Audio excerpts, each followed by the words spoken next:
One argument I hear all the time is this: if you reject the Hadith, then you must reject the Quran too, because both are transmitted the same way. For a long time, I accepted that argument without really questioning. But when my husband and I started studying the Quran more carefully, one question kept coming back. If the Quran and Hadith were preserved in the same way, why do they look so different today? The Quran is presented as a preserved book.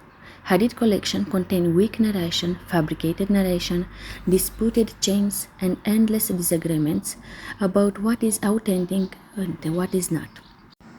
So how can this be the same? Think about it. From the very first day, Allah calls it Al-Kitab, a book, in Arabic that literally means something written down. It wasn't some loose oral rumors left to float in human memory for 200 years like the Hadith. Even the enemy of the Prophet back then acknowledged this. In Surah 25, verse 5, they literally complained that he was having stories of the ancient written down, dictated to him morning and night. They didn't accuse him of memorizing things or talking from his memory. They saw the physical pages. Allah doesn't leave this to guesswork. The Quran literally talks about physical pages.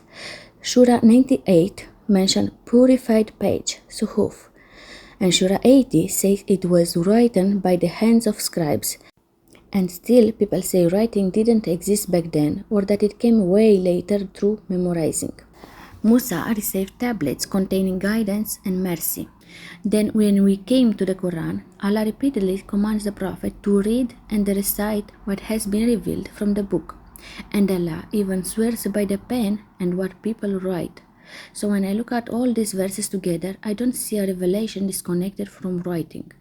I see a revelation closely connected to writing from beginning to end. So how can someone come and tell that the Quran wasn't written, was only transmitted like Hadith, and millions of people believe that? The Quran came as a preserved scripture.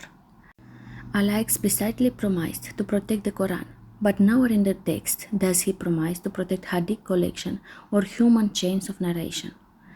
Even if you look at traditional history, books like Bukhari didn't even exist until 200 to 250 years after the Prophet passed away.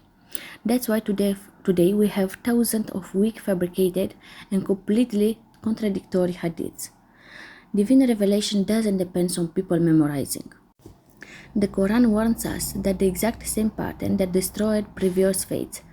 The Jewish took the scripture given to Moses and elevated to Talmud, a massive collection of oral tradition, to divine status. The Christian did the same with later human reports. Today, Muslims are running down that exact same path, claiming the Book of Allah isn't enough. The Quran presents itself as a protected book. Hadith are historical reports collected generation later. These are two different things. Some people insist that we should simply accept these claims without investigating them. But the Quran teaches the opposite, and do not pursue that of which you have no knowledge. The Quran repeatedly calls people to think, reason, and verify. So don't take my word for it. Open the Quran, read the verses, reflect on them for yourself, and ask the same question that made me start looking deeper. If the Quran and Hadith were preserved in the same way, why do they look so different today? If you want to see exactly how deep this goes and look at the actual fabrication that directly contradict the Quran, you need to watch this video right here where I expose Hadith that contradicts the Quran, specific text contradiction. Click it and let's go straight back to the source. I would love to hear your thoughts in the comment section.